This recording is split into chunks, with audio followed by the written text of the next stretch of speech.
Olá, pessoal. Mais uma vez com vocês, o podcast Não Erre no H. Aqui comigo, nosso colega Edson. Obrigada, Edson, por estar com a gente mais uma vez. Tudo bem, Célia? Tudo Prazer ótimo. é nosso aqui. Aproveito e agradeço também a Trilha Emprego. 33 anos prestando o melhor serviço no recrutamento e seleção de mão de obra efetiva e temporária. E também a Ritaco, 38 anos entregando saúde aos seus clientes. E agradecer também a parceria que temos com o CIESP Guarulhos e com o Grupo Intercel, Grupo de Profissionais de Recursos Humanos, do qual faço parte da coordenação. E hoje nós temos um episódio muito interessante, muito atual e necessário falarmos disso, porque é a realidade batendo a nossa porta, que é a relação, a liderança, como se lidera a geração Z, a geração de millennials. Eu diria, né, Célia, como encaixar as 5 gerações dentro de uma mesma empresa, né, de um mesmo negócio. E para isso a gente trouxe nada mais, nada menos do que o grande especialista em pessoas, em gestão, o nosso querido Daniel Carvalho Luz.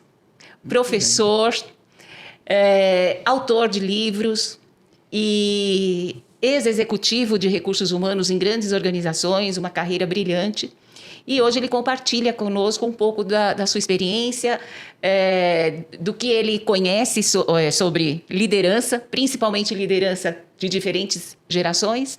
Então, Daniel, muito obrigada por estar com a gente e compartilhar tudo isso que você sabe aí com a gente. É uma honra ter você aqui conosco. Muito bem, e para mim é um prazer estar aqui com vocês. Estou aqui disponível para responder as perguntas e compartilhar um pouco da minha vivência com essas múltiplas gerações, né? E a minha experiência não só no ambiente executivo, também como no ambiente acadêmico. Eu sou professor no Centro Paula Souza, dou aula nos cursos de pós-graduação, dou aula no mestrado. Eu só não dou aula ainda no doutorado, porque o doutorado iniciou agora e eu tenho que fazer agora o doutorado para poder dar aula no doutorado. Mas eu tenho uma experiência significativa com essa multiplicidade de gerações, né? Porque hoje na universidade você encontra as pessoas jovens da geração Z e no pós-graduação você encontra as pessoas um pouco mais velhas da geração X e até os baby boomers. Acho que ser professor também é liderar uma equipe, né? Porque você tem que saber passar informações para as pessoas entenderem e fazerem daquilo um currículo, né? Eu acho que o professor tem aqueles 5 princípios lá da liderança, né? Que você vai contar pra gente. E entendo que, assim, se a gente for buscar a definição de liderança, a liderança é influenciar. Liderar é influenciar, né? Quando a gente influencia, você está liderando, né? E o papel, tanto do executivo, de um coordenador, de um gestor, ele também tem que exercer a influência no time, na equipe. E do professor também, né? Ele tem que exercer a influência, né? Ele tem que compartilhar o conhecimento dele e levar as pessoas a mudar o posicionamento, né? Aliás, eu costumo pensar, de vez em quando eu penso, viu, Edson? Não falei nada, Célia.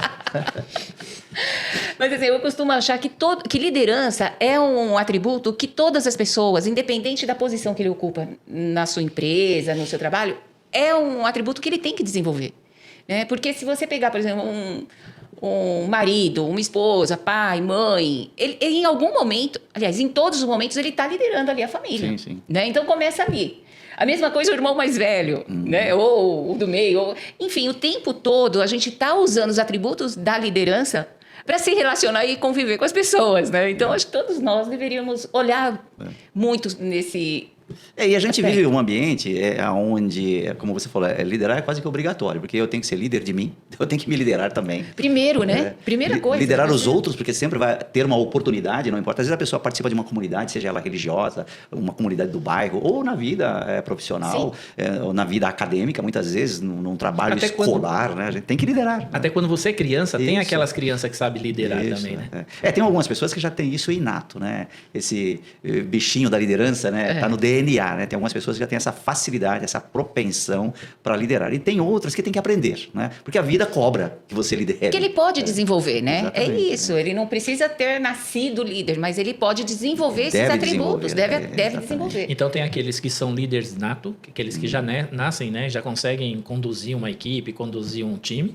E tem aqueles que ao longo do tempo ele entende como que deve ser um líder, né? Então não é que ele vai decorar e vai saber. Ele vai ter que entender como que funciona uma É um liderança. processo de aprendizado, né? Mesmo aqueles que já têm essa propensão, essa facilidade, essa inclinação para liderar naturalmente, ele também precisa ajustar, né? Porque senão ele leva aquela liderança muito rude, muito bruta e acaba causando problema. Então, ele deixa de ser um líder para ser um tirano. Um tirano, Porque tá né? usando Um capataz, né? Usando de maneira inadequada. Então, vai lapidando, né? É uma pedra bruta que precisa ser lapidada. E todos nós temos essa possibilidade de ser lapidados. Mesmo aquele que tem pouco instinto de liderar, ele aprende, porque tem métodos, meios para você Técnicas aprender. para isso. Exatamente. Né? Temos as técnicas para fazer com que a gente aprimore a nossa liderança, a nossa interação com o outro, né?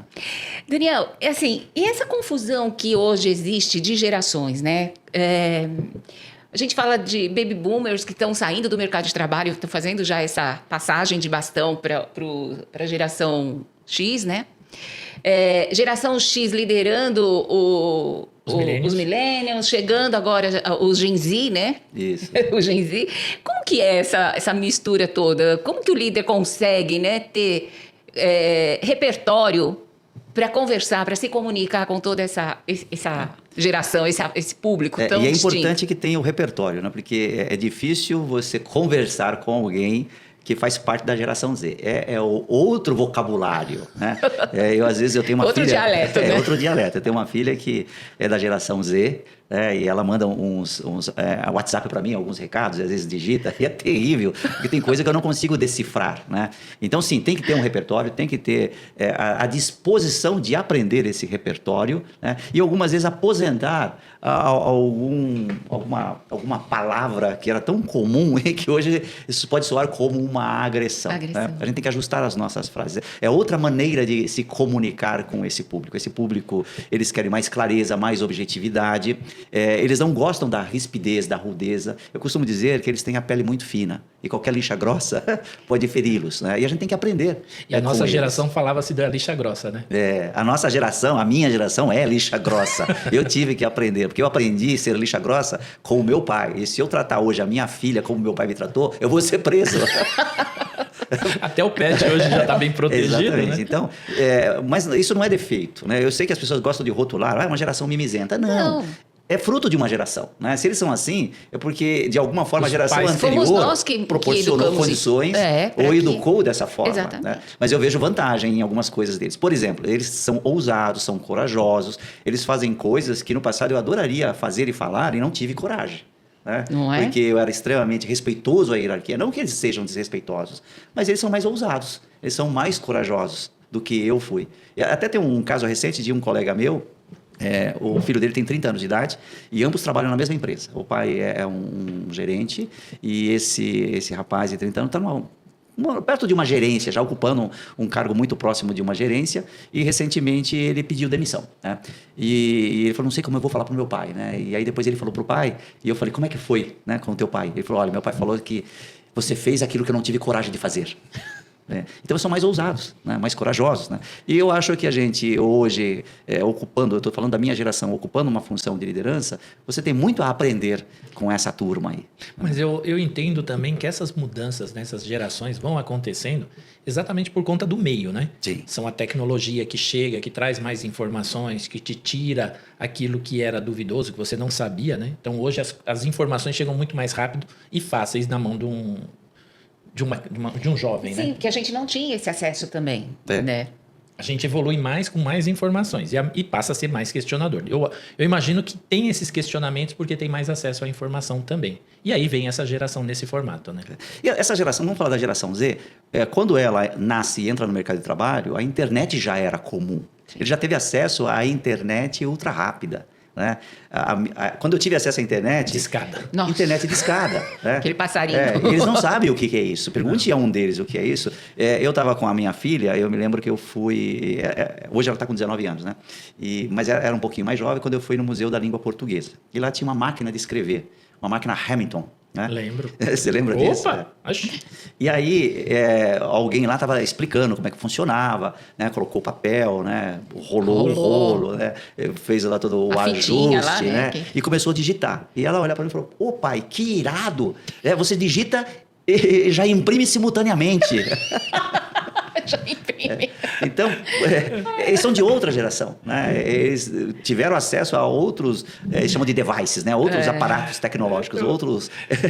Eu assisti um filme a semana passada e, para minha surpresa, ele remete ao passado, né? E nessa, ele tá numa repartição pública que ele tá andando por lá. E o que se ouve é aquela maldita, sei lá, bendita, datilografia. E o pessoal o tempo todo lá. Cara, eu fiquei olhando aquela cena, fiquei imaginando como que a gente suportava todo mundo datilografando ao mesmo tempo, fazendo aquele barulho todo no escritório e não se sentia mal, né? Era normal aquilo que a gente estava fazendo. E hoje é tudo no silêncio, né? É o celular, é tudo bem mais tranquilo.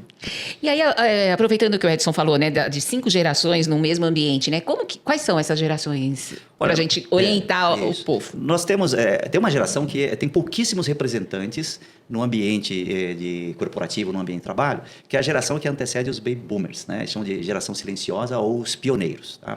Esse pessoal está com 70, quase 80 anos, né? Mas ainda tem alguns diretores e donos de empresa, né? Empresa familiar. O diretor-presidente ainda é um octogenário, às vezes um septuagenário. E né? nativa, né? Nativa. Então, essa é uma geração, mas tem poucas pessoas, alguns remanescentes. O baby boomer, que está naquela faixa de 66, 67 anos, que é o meu caso, eu tenho muito colega na minha idade que ocupa cargos de direção, de gerência nas organizações. Mas você já tem 2 gerações. Depois tem a geração X. É uma geração que começa a entrar no mercado de trabalho a partir de 1970, 1968, 1970. E aí, quando começa a aparecer... 14 anos depois... Você falou entra ou nasceram? Não, nasceram. Tá. Eles entram no mercado de trabalho 14 anos depois, né? E isso em 1980, 84. E aí já tem tecnologia, né? É o computador com monitor de fósforo verde. Não sei se você lembra disso. E aí impressora matricial. Então, mas isso já era tecnologia, né? Aí vem a geração Y, a geração milênio. Eles já entram, a tecnologia já é avançada. Tudo bem, ainda os primeiros encontram a internet de escada. Depois vem a geração Z, né?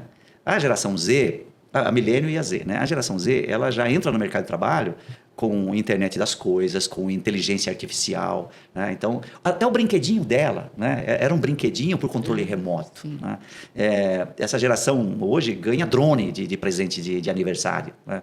Então, você percebe que é uma evolução tecnológica significativa, né? Então, você falou dos contextos, né? É claro que o contexto vai formando também, né? Então, essa multiplicidade de gerações, elas hoje no ambiente de trabalho, talvez 5, em algumas empresas 4, nas empresas mais jovens 3 gerações, mas é bem interessante porque você junta as habilidades, né, junta a juventude de cada uma dessas gerações, o conhecimento, você tem uma coisa chamada efeito sinergia. E isso faz uma isso tremenda é legal, diferença, né? É quando você fala, nisso que eu acredito, sabe? Isso. Quando você que fala o valor bate é muito maior. Você fala que bate no liquidificador e sai Sai coisa uma boa. coisa boa, uma coisa muito mais mistura, valiosa né? do que... Você quer ver um exemplo? Eu sou um baby boomer.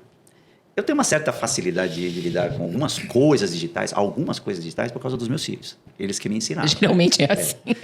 Mas tem uma coisa que eu não aprendi ainda. Eu tenho uma dificuldade, eu demoro. É que quando acaba a luz em casa e volta, o micro-ondas, ele fica piscando em 12. Sim. 12. Zerou a memória. Eu não consigo ajustar aquele treco, cara. Ele só é ajustado quando a minha filha vem para casa. E ela se irrita com aquilo. Ela se irrita, mas 2 segundos, ela vai... Pronto, Ai, que horas são? resolveu. Né? Então, nós temos algumas dificuldades. Agora, vamos transportar isso para o mundo corporativo.